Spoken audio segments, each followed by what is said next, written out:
Eu quero ler com você Hebreus capítulo 9.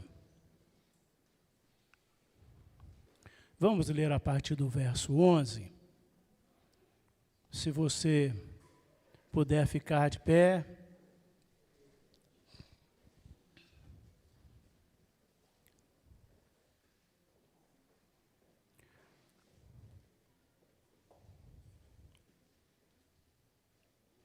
Todos acharam aí? Hebreus 9?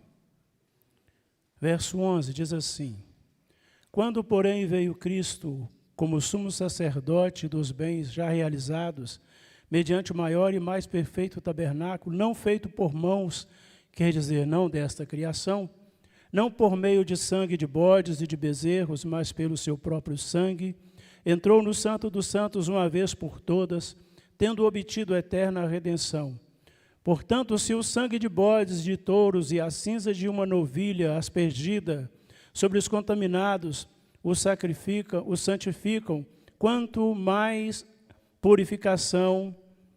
à purificação da carne, muito mais o sangue de Cristo, que pelo Espírito eterno, a si mesmo se ofereceu sem mácula a Deus, purificará a nossa consciência de obras mortas para servirmos ao Deus vivo. Por isso mesmo, ele é o mediador da nova aliança, a fim de que, intervindo a morte para a remissão das transgressões que havia sob a primeira aliança, recebam a promessa da eterna herança àqueles que têm sido chamados. Porque onde há testamento é necessário que intervenha a morte do testador, pois um testamento só é confirmado no caso de mortes, visto que de maneira nenhuma tem força de lei enquanto vive o testador.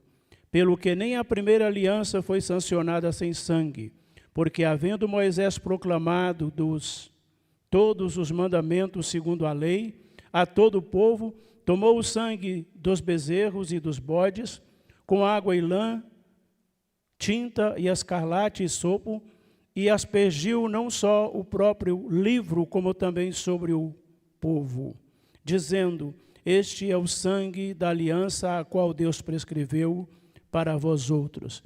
Igualmente também aspergiu com sangue o tabernáculo e todos os utensílios do serviço sagrado, com efeito quase todas as coisas segundo a lei se purificam com sangue, e sem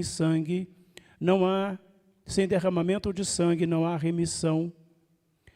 Era necessário, portanto, que as figuras das coisas que se acham no céu se purificassem com tais sacrifícios, mas as próprias coisas celestiais com sacrifícios a eles superiores. Porque Cristo não entrou em santuário feito por mãos, figura do verdadeiro, porém no mesmo céu, para comparecer agora por nós diante de Deus. Te louvamos, Senhor, pela oportunidade que temos de meditar em Tua palavra, de estar, Senhor, neste momento junto com a Tua igreja, para Te adorar, bendizer e exaltar o Teu glorioso nome, Jesus.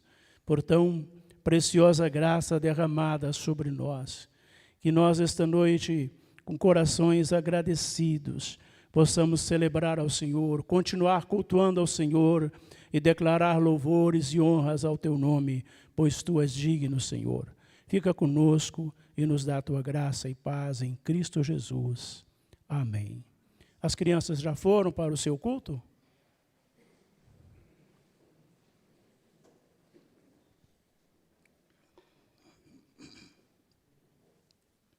Irmãos, quero falar hoje sobre o sangue da nova aliança, que é tão importante,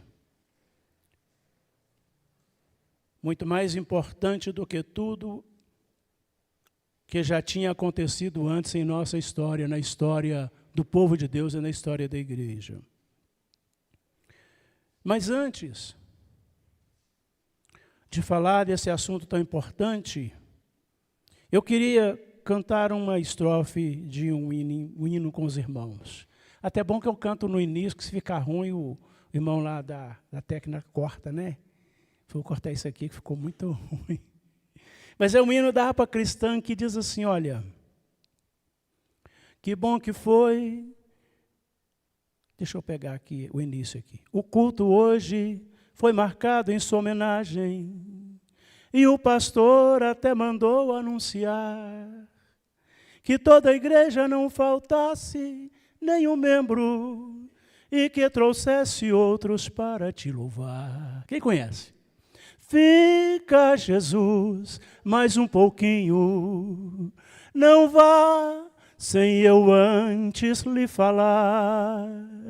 Como tu és maravilhoso, tua presença inundou este lugar. Que bom que foi, Jesus, achar seu endereço. Melhor ainda, porque tu nos atendeu. Fique à vontade, és bem-vindo em nosso meio. Não só a casa, mas aqui tudo é teu. Fica, Jesus, mais um pouquinho. Cante comigo. Não vá sem eu antes lhe falar.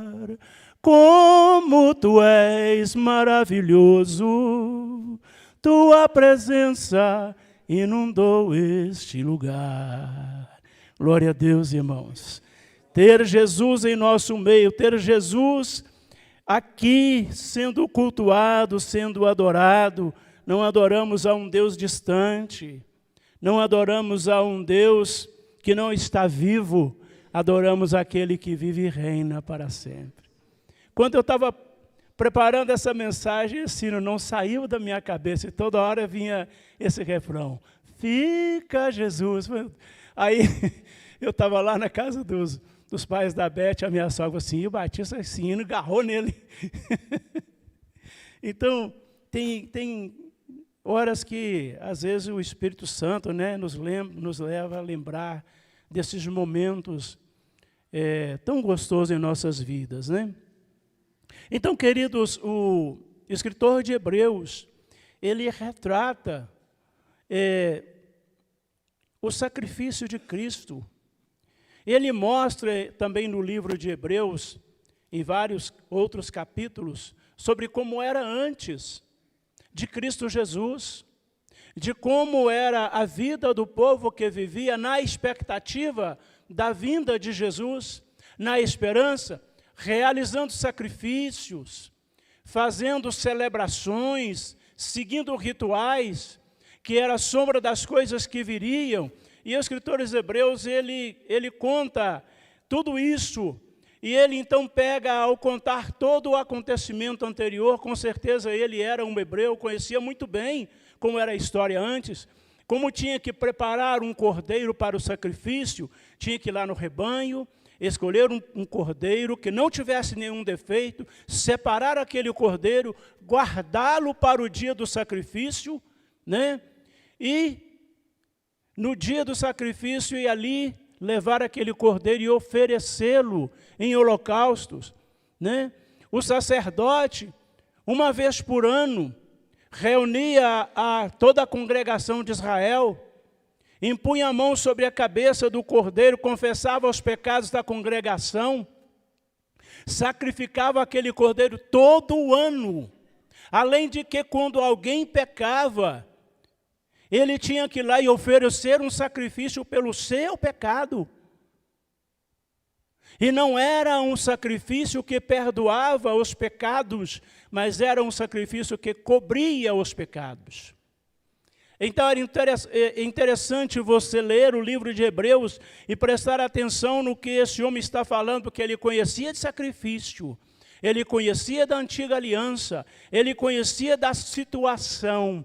E aí, quando ele começa a falar da superioridade de Cristo, dessa nova aliança, deste novo sacrifício, que agora não é feito mais todas as vezes que alguém pecar, que agora não é feito mais de ano em ano um sacrifício, ter que matar alguém, ter que derramar sangue. E ele então conta sobre a superioridade do sacrifício de Cristo, que ele morreu de uma vez por todas, para aqueles que estão em Cristo Jesus, não há mais sacrifício. Não há mais nenhuma obração a fazer, não há mais nada que nós possamos fazer. Jesus realizou o sacrifício perfeito. Lá no Evangelho, segundo escreveu João, capítulo 1, versículo 29, o pastor Edmar até falou hoje de manhã aqui sobre o filho pergunta para o pai, né? Isaac pergunta para o pai Abraão: pai, estou vendo aqui a lenha, estou vendo aqui o cutelo, e eu estou vendo aqui as coisas, algumas coisas necessárias para o sacrifício, mas e o cordeiro? E aí lá no Evangelho de João 1:29 ele responde: eis aí o cordeiro de Deus que tira o pecado. É interessante, irmãos, porque quando Jesus fala assim lá em Mateus 26:28, ele diz assim, o texto está escrito assim: enquanto comiam, tomou Jesus um pão e abençoando-o, partiu e o deu aos discípulos, dizendo: tomai e comei, isto é o meu corpo. A seguir tomou um cálice e, tendo dado graças, o deu aos discípulos, dizendo: bebei dele todos, porque isto é o meu sangue, o sangue da nova aliança, derramado em favor de muitos para a remissão de pecados. O sangue da nova aliança, não de uma nova aliança, mas da nova aliança. A partir daquele momento, cessa todos os sacrifícios. Cessa tudo aquilo que o homem fazia antes, cumprindo o ritual, seguindo um ritual na expectativa do sacrifício perfeito que viria.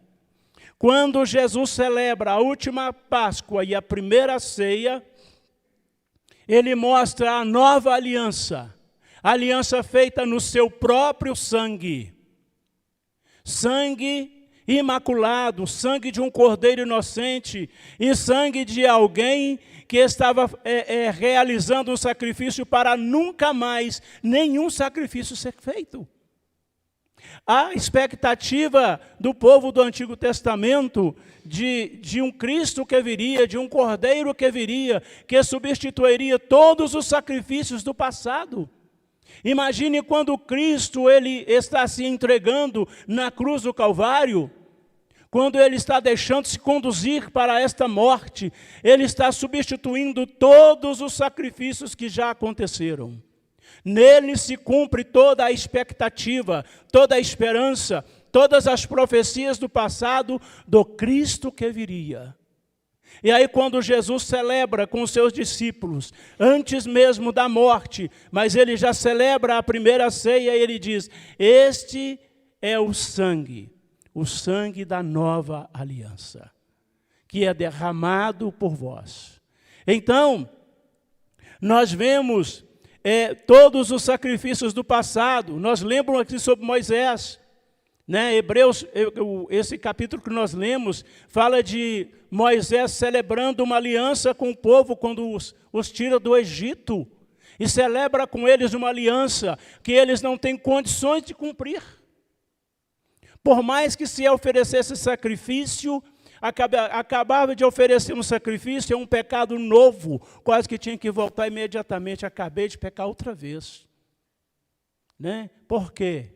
Porque o sacrifício, o sangue de bodes e de touros, não tem o poder de tirar pecados, de nos dar forças para lutar contra o pecado. Era uma repetição contínua. Imagina a quantidade de animais que morreram. A quantidade de animais que morreram. Quando Salomão celebra a inauguração do templo, né, foram milhares de animais sacrificados só naquele dia,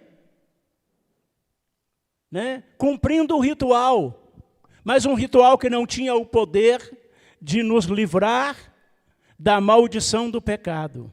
Quando Jesus vem e se entrega na cruz e celebra, e ele diz: é o seu sangue da nova aliança, ele está falando: a partir de agora, eu darei autoridade para lutar contra o pecado, para resistir ao pecado. Não é que não pequemos, nós pecamos, mas nós não precisamos de oferecer um novo sacrifício, porque Cristo entregou a sua vida na cruz, pelos pecados que você já cometeu, pelos pecados que você comete e pelos pecados que você vai cometer até o fim da sua vida. Não fique planejando aí, pensando o que você vai fazer amanhã não, viu? Porque assim não vale. Não ficar, então, já que é assim, cuidado. Mas a verdade é que nós pecamos constantemente e Jesus já morreu por todos os pecados. Ele deu a sua vida na cruz por todos os pecados. Então, quando Moisés toma lá, né, em Êxodo 24, 6-8, fala daquele momento, daquela aliança, mas foi uma aliança que apontava para Cristo Jesus. Era uma aliança que Deus sabia que o homem não tinha condições de cumprir. Então aquela aliança era da sombra. Todas as pessoas que morreram naquele tempo, realizando sacrifícios, eles não encontraram justificação nos sacrifícios em si mesmo, mas no sacrifício que apontava para Cristo, porque era a sombra das coisas que viria, né?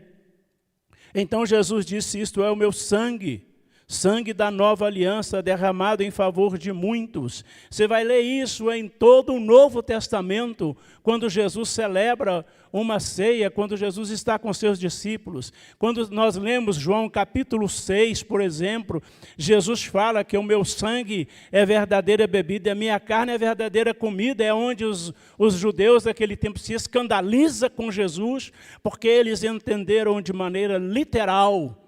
E Jesus estava mostrando algo para eles que eles não quiseram compreender. Então, a gente vê Jesus sempre falando, os evangelhos sempre falando, sempre quando celebramos a ceia, falamos o sangue da nova aliança.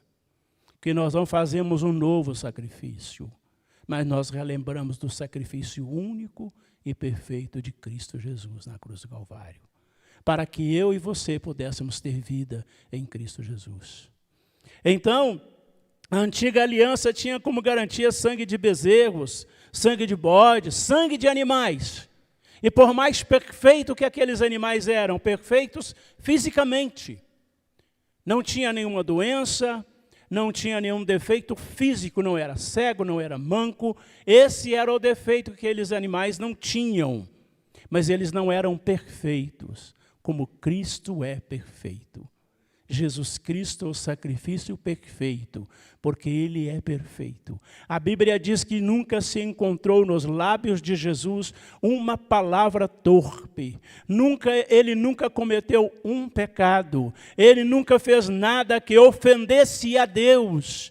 Ele era perfeito não porque não tinha nenhum defeito físico, mas porque ele era um homem santo, ele era o Deus santo e justo. E quando ele entrega a sua vida na cruz, ele está entregando uma vida justa, uma vida perfeita e imaculada. Até mesmo seus inimigos nunca, até hoje, em toda a história que as pessoas examinam, nunca eles podem dizer algo contra Jesus. Nada. Nada. Até quem não acredita no Evangelho. Não existe nada na história que diga assim, mas ele já fez isso. Mas quando ele era criança ele quebrou a vidraça do vizinho. Nada. Jesus é perfeito, santo, puro e imaculado. E é isso que Pedro fala quando a gente se lembra da antiga aliança, né? Que as pessoas estavam oferecendo sacrifícios constantemente e vivendo numa aflição e numa angústia e num medo constante, porque o seu pecado nunca era completamente perdoado. Por quê? Porque sangue de animais não pode perdoar pecados. Então, quando Pedro fala lá em 1 Pedro 1,19, sangue de um cordeiro imaculado, mas pelo precioso sangue como de um cordeiro sem defeito e sem mácula, o sangue de Cristo Jesus. Esse sangue da nova aliança, algo que Deus trouxe aos nossos corações por graça e misericórdia. Algo que estava previsto desde o início. Quando lemos lá Gênesis 3:15, desde o início, Deus prevê uma esperança de redenção para nós, para a humanidade. Mas tudo isso foi nos preparando, foi preparando a humanidade, foi mostrando o primeiro animal a ser sacrificado. Quanto custa? Quanto custa? Quanto o pecado é grave, quanto o pecado é destruidor, o quanto o pecado muda a condição de compreendermos as coisas de Deus. Haja vista que logo após o homem pecar, e quando ele está diante de Deus, e que Deus pergunta para ele assim, o que você fez, Adão? O que Adão diz? O pecado muda tanto a nossa capacidade de compreender e entender as coisas de Deus, que logo ali no início, quando Deus pergunta para Adão, ele fala assim, é a mulher que o Senhor me deu. Já mudou algo aí, não é? Porque a resposta deveria ser essa. Deus é o culpado pelos meus pecados? Ele é o responsável pelas coisas que eu faço? Mas Adão diz para Deus, é a mulher que o Senhor me deu. E Eva vira para Deus e diz assim, é a serpente. Quer dizer então que todos são responsáveis pelos meus atos, menos eu? Então todos os outros devem ser culpados pelo que eu faço, menos eu? Por isso Jesus assume nosso lugar na cruz do Calvário, porque nós jamais seremos capazes de assumir nossos próprios delitos e pecados. Nós jamais, ainda que pudéssemos, e fôssemos honestos e sinceros, não há poder em nós para vencer o pecado, para vencer essa força destruidora, arrasadora que é o pecado. O pecado é algo grave. E exigiu algo perfeito, algo que jamais se repetirá em toda a história. Jesus Cristo, o Cordeiro perfeito, o sangue da nova aliança. Por isso, quando nós pecamos, a responsabilidade vem sobre nós. Não importa quem nos induz ao erro, não importa quem nos induz ao pecado. Eu nunca posso argumentar para Deus e dizer, puxa vida, mas isso foi tão forte que eu não tive como resistir. A culpa foi do marketing. A culpa foi da aparência. A coisa foi assim. Não. Diante de Deus, a única resposta que nós podemos dar é, Senhor, me perdoa, porque eu pequei. Como o filho pródigo, quando chega na situação de arrependimento verdadeiro, ele não usa argumentos para dizer que vai voltar ao pai, encontrando argumentos para acusar A ou B. Mas o argumento que ele usa é dizer assim, eu pequei. Me perdoa porque eu pequei. O pecado é meu. Fui eu quem fiz. Portanto, nós não podemos usar argumentos diante de Deus para justificar, porque Deus sabe tudo. Quando Deus pergunta para Adão onde ele está, não é porque Deus não sabia onde ele estava. É porque Adão já não sabia mais da sua posição diante de Deus. Adão já não sabia mais onde ele estava espiritualmente. Adão já não entendia mais a sua situação espiritualmente. E quando Satanás oferece ao homem, ao ser humano, dizendo para ele o seguinte, olha, é assim que Deus falou? Que no dia que você comer desse fruto, você vai morrer? E quando a serpente fala assim, olha, vocês podem comer, que vocês vão ser igual a Deus, sabe o que ele está dizendo? A única referência que Adão e Eva tinham naquele tempo era de Deus, do bem ou do mal. Ele está dizendo para o primeiro casal assim, seja você mesmo a sua referência. Você não precisa de Deus. Seja você mesmo a sua referência. E quando nós nos metemos a nós mesmos ser nossa referência, nós nos encontraremos num caminho de morte e perdição. Jesus precisa continuar a ser a referência da nossa vida. Não a sociedade que vivemos, não as leis que foram criadas, não a cultura que desenvolvemos, nem a tecnologia que temos. Jesus e Deus é a referência. Por isso há um livro escrito para nós até hoje, para que não percamos a referência, não percamos o foco, Deus é a referência, Jesus é a referência, Ele quer o nosso bem. Por mais que a nossa carne deseje o mal e fique insatisfeita muitas vezes por abrir mão de algo que é tão delicioso à nossa carne e à nossa vontade. Não se esqueça nunca, Jesus é a referência do bem, a referência do que é bom, a referência do que realmente vale a pena viver. Ele é a referência.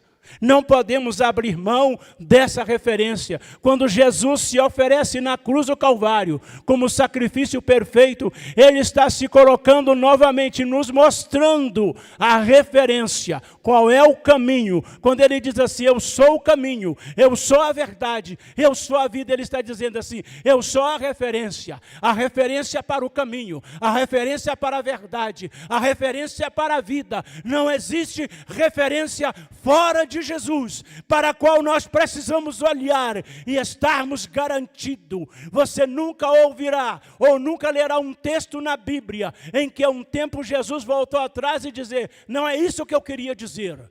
Não, pelo contrário, nós lemos na sua própria palavra Ele dizendo, as minhas palavras não passarão, passarão os céus e a terra, mas minhas palavras não. Ele é a referência eterna, referência de caminho, referência de vida, referência de verdade, referência da maneira correta de cultuar a Deus. Ele é a referência.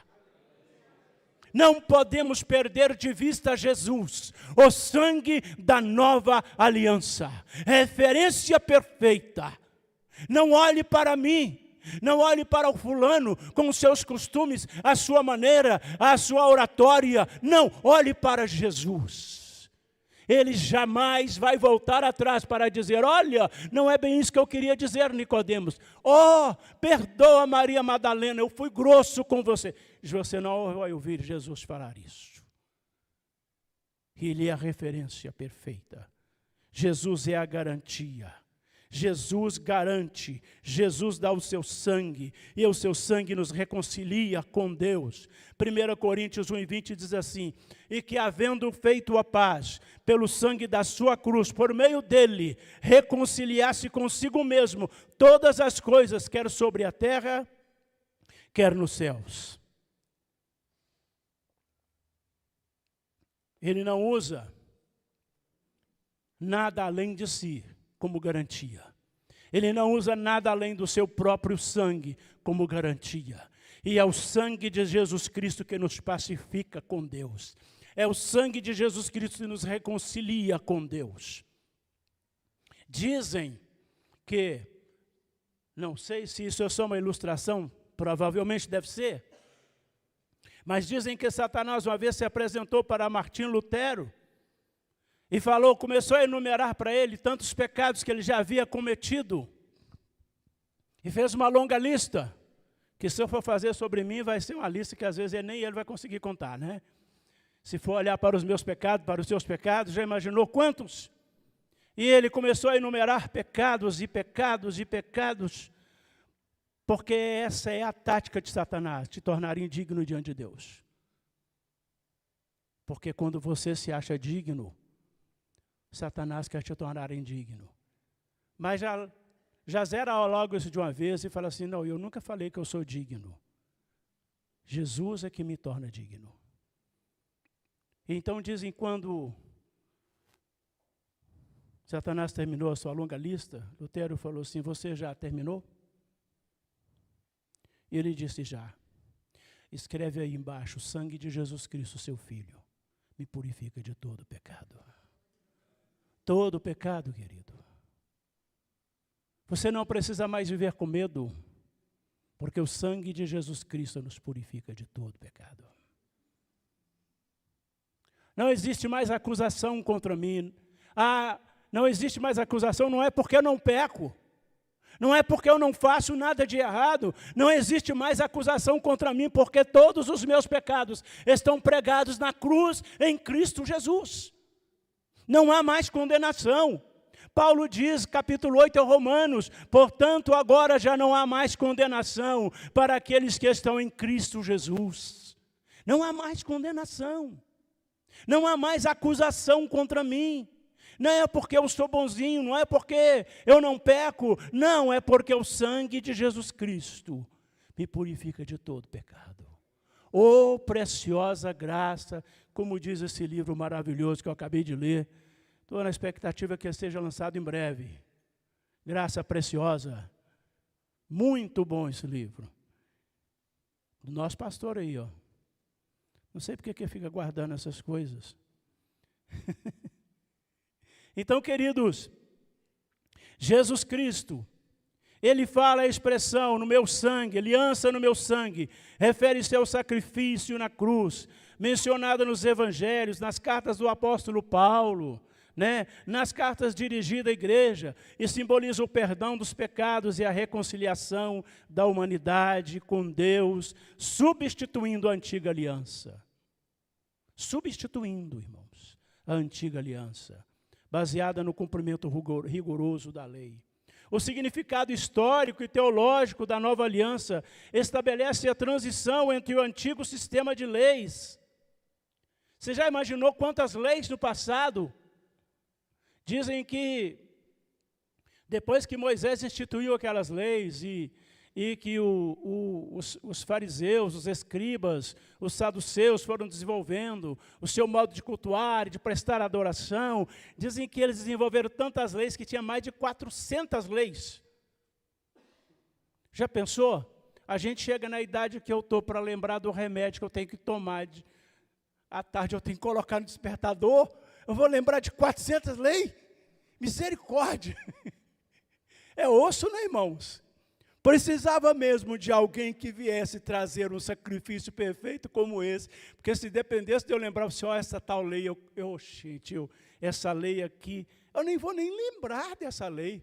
Mais de 400 leis, e muita coisa para lembrar, né?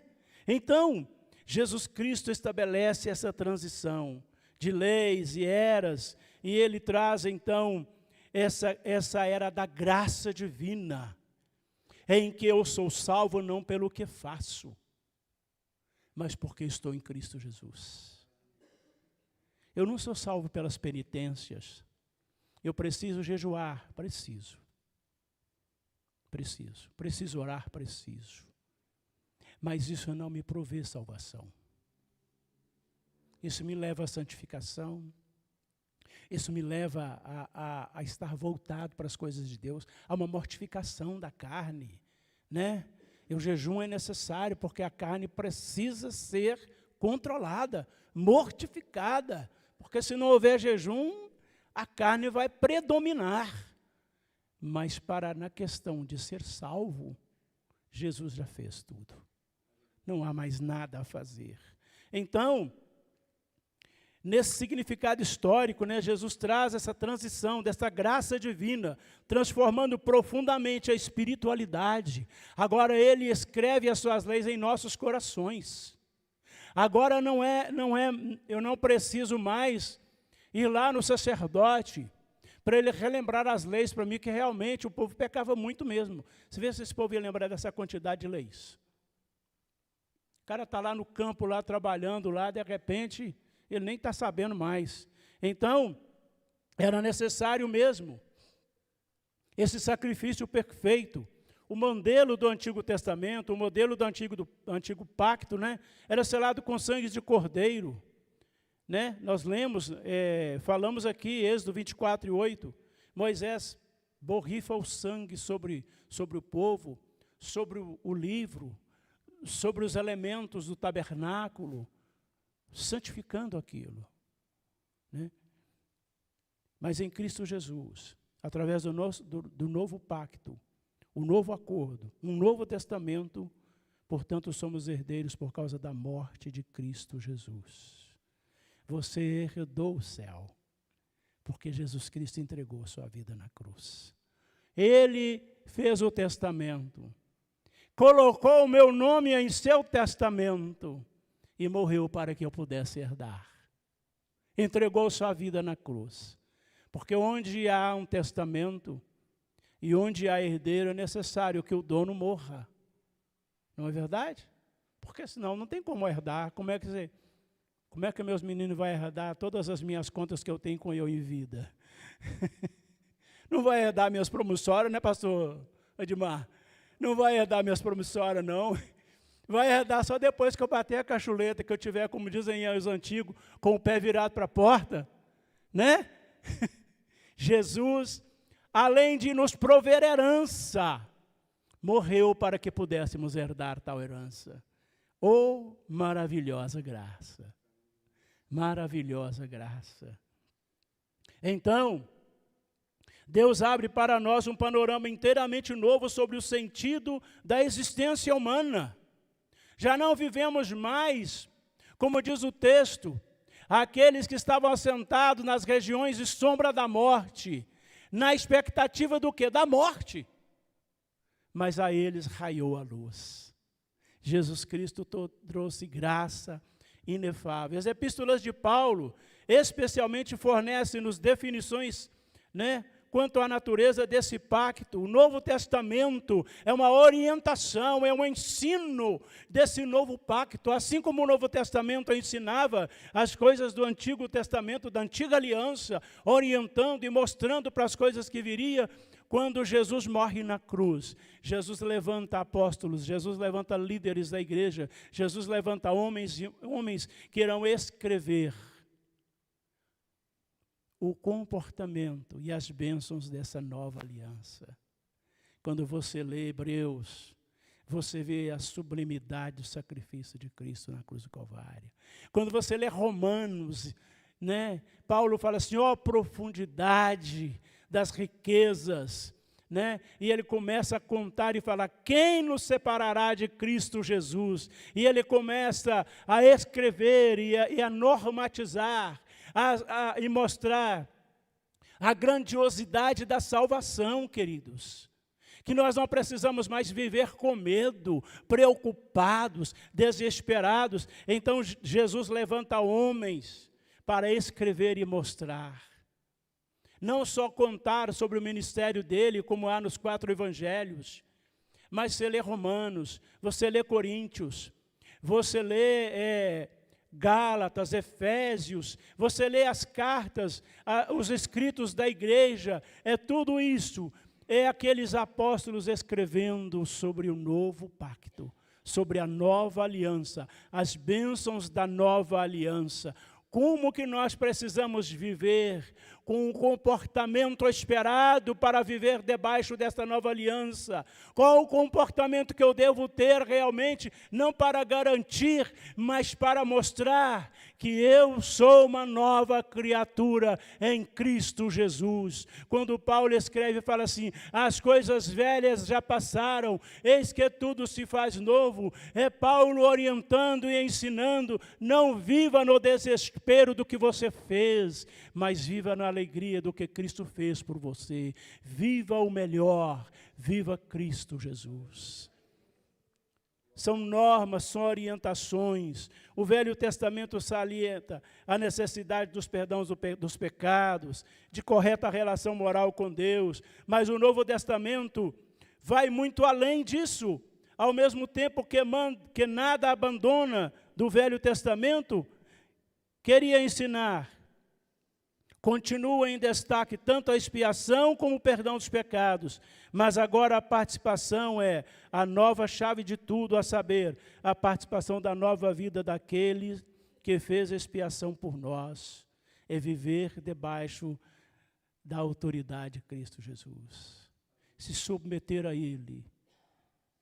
O novo pacto ou testamento, sendo que a palavra no original grego significa uma e outra coisa, assegura-nos muito mais que o mero perdão de pecados. Garante que chegaremos a ser semelhantes em nossa natureza, seremos semelhantes a Cristo Jesus. Não há promessas como essa no Velho Testamento. Não há promessas como essa no Antigo Pacto. O novo pacto traz tão grandiosa graça que o livro do Novo Pacto termina com João contando as grandiosidades do céu, mostrando o que Deus tem preparado. Mostrando, tentando mostrar em palavras humanas o que às vezes não dá para descrever. A grandiosidade do céu, né? Então, seremos finalmente transformados segundo a sua imagem. Você já leu lá no Velho Testamento que alguém que viveu no Velho Testamento vivia na esperança de um dia ressuscitar e viver e receber um novo corpo transformado? Não. Isso é a partir da nova aliança. Jesus começa a revelar e a mostrar essas coisas. Uma nova natureza. Uma maneira nova de cultuar e de adorar a Deus. O sangue da nova aliança. O Velho Testamento nunca alcançou e que meramente deixou subentendido as palavras para a remissão, enfatizam ainda a antiga ideia neste texto. O perdão dos pecados é uma necessidade, mas é apenas o começo. Sermos perdoados é o começo. Há muito mais. Há muito mais preparado. Há muito mais. Além de ser perdoado agora, eu e você recebemos uma nova natureza, recebemos a mente de Cristo. Podemos ser instrumentos nas mãos de Deus para conduzir outros ao mesmo propósito e caminho. Enquanto o povo da antiga aliança não acreditava que gentios podiam alcançar a salvação, né? Olhava para os gentios e às vezes tinha até alguns prosélitos, alguém se circuncidava, mas não era com tanta frequência. Mas hoje, o texto que o pastor leu, tribos, povos, nações, povo de todas as raças, sendo alcançados por esta graça. Não há mais porta, não há barreira, não há mais placas de impedição. No templo, havia placas indicando para gentios, não ultrapasse, não ultrapasse. E avisando, se ultrapassar, corre risco de morte. Já não há mais placas que você não pode ultrapassar. Porque Jesus Cristo quebrou todas as barreiras. De ambos os povos ele fez um. Derrubou a parede de separação. Desfez a inimizade no seu sangue. Desfez a inimizade no seu sangue.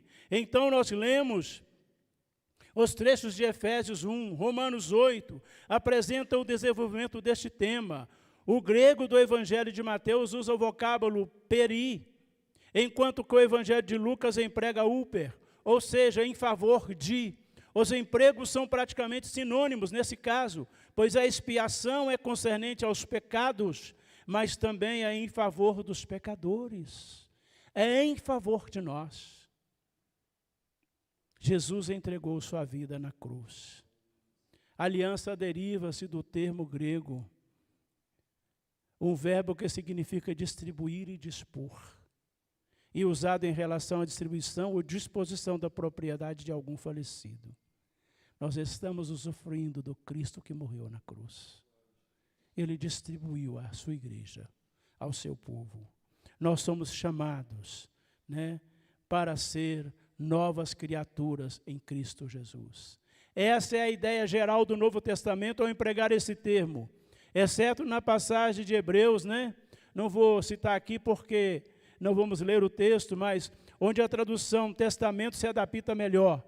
Todavia, alguns intérpretes não admitem que esse sentido de testamento está presente. Pode até não estar presente a palavra, mas a ideia de herdar, de receber, de usufruir de alguém que deixou algo à nossa disposição.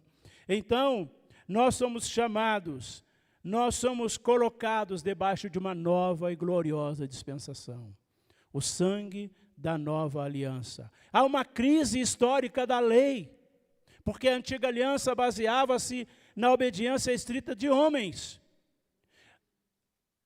Estrita obediência a rituais, a sacrifícios, que não podia salvar, como o povo falhava constantemente em cumprir. Se lembrar de tantas coisas. Era necessário algo diferente. A relação com o divino era marcada por sacrifícios repetitivos. E tinha um dia certo para oferecer sacrifício. Hoje, agora, você pode confessar seus pecados a Cristo Jesus. Hoje e agora, nesse momento. Nós precisamos esperar o dia que tiver culto na igreja.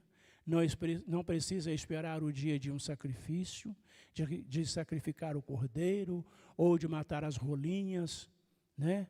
Não precisa esperar. Você pode hoje e agora confessar os seus pecados. E você pode usufruir do perdão conquistado na cruz. Eu quero dizer para você que você não é perdoado na hora que você confessa seus pecados. Os pecados já foram perdoados. Mas você começa a usufruir desses pecados. Quando você se coloca nas mãos de Cristo, você recebe os benefícios da cruz. O contexto da última Páscoa e a primeira ceia, né, ao declarar nova aliança no meu sangue, durante uma refeição de Páscoa judaica, né, Jesus ressignificou a maior libertação histórica de Israel, porque aquela libertação foi importante para o povo judeu, mas ele apontava para algo maior. Aquela libertação do Egito apontava para algo superior, mostrava para algo muito maior que Deus estava para fazer. E quando Jesus celebra a última ceia, a primeira Páscoa, ele mostra o significado real, para onde aquela libertação apontava. A Cristo, para Cristo Jesus e a redenção da humanidade. A redenção dos pecadores, a pacificação, né? A reconciliação com Deus, dos judeus, não, de todo aquele que crê. Todo aquele que crê. Então é interessante observarmos, nesse contexto, quando João diz, eis o Cordeiro de Deus que tira o pecado do judaísmo, eis o Cordeiro de Deus que tira o pecado dos descendentes de Abraão, eis o Cordeiro de Deus que tira o pecado dos sacerdotes. É isso e muito mais, quando João diz, eis o Cordeiro de Deus que tira o pecado do mundo. A porta da graça está aberta. Nós temos livre acesso por Cristo Jesus, por causa do sangue da nova aliança. Quais são as ações do sangue da nova aliança? Quais são? Nos compra, o sangue da nova aliança nos compra para Deus. Nos compra. Lá em Apocalipse 5, 8 e 9, foi esse texto que o pastor leu. Não foi, pastor? Está vendo aí? Ó? Eu vou ler de novo. Nos compra para Deus, olha só. E quando tomou o livro, os 4 seres viventes e os 24 anciãos prostraram-se diante do Cordeiro, tendo cada um deles uma harpa e taças de ouro cheias de incenso, que são as orações dos santos, e entoavam um novo cântico, dizendo, digno é de tomar o livro e de abrir-lhes os selos, porque foste morto e com seu sangue compraste para Deus os que procedem de toda tribo, língua, povo e nação. A nova aliança, o sangue de Jesus, nos compra para Deus. Liberta do pecado. 1 Pedro 18 e 20, a 20 diz assim, sabendo que não foi mediante coisas corruptíveis, como prata ou ouro, que fostes resgatados do vosso fútil procedimento que vossos pais vos legaram, mas pelo precioso sangue, como de cordeiro sem defeito e sem mácula, o sangue de Cristo, conhecido com efeito, antes da fundação do mundo, porém manifesto no fim dos tempos, por amor de vós. O sangue de Cristo nos liberta do pecado, nos purifica, nos perdoa e nos purifica. Efésios 1:7, no qual temos a redenção pelo seu sangue e a remissão dos pecados, segundo a riqueza da sua graça. Tudo pelo sangue, queridos. Todos os méritos estão em Cristo Jesus. Pelo seu sangue, pelo rasgar da sua carne. Quando lemos os textos para a celebração da ceia, nós lemos e nos lembramos sempre. Estamos participando, estamos comendo do pão, bebendo do vinho, e o pão significa a carne, e o vinho, o sangue de Cristo. Está sempre nos lembrando, os méritos estão em Cristo. Foi tudo por causa do que Ele fez, foi tudo porque Ele se entregou, foi tudo porque Ele deixou-se levar à cruz, foi tudo porque Ele foi obediente até a morte, morte de cruz. É tudo por Ele, é tudo por Ele, é tudo Ele. Foi Ele quem fez todas as coisas, não há méritos em mim. Quando Ele olha para mim, e se fosse olhar para os méritos, para a meritocracia, Ele iria ver condenação. Mas quando Ele olha para mim, Ele olha e vê o sangue de seu Filho Jesus, me livrando do poder da condenação, do poder da maldição, do poder da ira, porque essa ira e essa maldição caiu sobre Ele na cruz. Não é à toa que Cristo clama do alto da cruz, Ele diz assim: Deus meu, por que me desamparaste? Porque naquela hora, foi a hora mais escura, a hora mais tenebrosa para Cristo Jesus, porque Ele estava tornando sujo como eu, maldito como eu, digno de repreensão como eu. Ele tomou o meu lugar. Toda a ira de Deus caiu sobre Cristo Jesus. Então, queridos, vamos nos lembrar dos benefícios do sangue da nova aliança. É por causa do sangue da nova aliança. É por causa de Cristo Jesus que nós celebramos a ceia. Nós temos a oportunidade de celebrar a ceia. E de relembrar cada dia, cada vez que celebramos, foi por causa dele. Somente por causa dele. E a Ele seja a honra, e a Ele seja a glória, pelos séculos dos séculos. Amém. Quero convidar os diáconos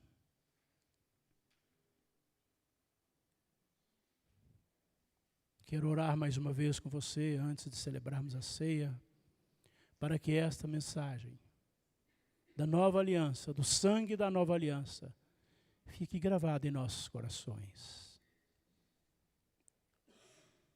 Deus não encontrou dificuldades em nos perdoar em Cristo Jesus. E uma vez que estamos em Cristo Jesus, o perdão precisa ser uma realidade. Não uma facilidade, mas uma realidade.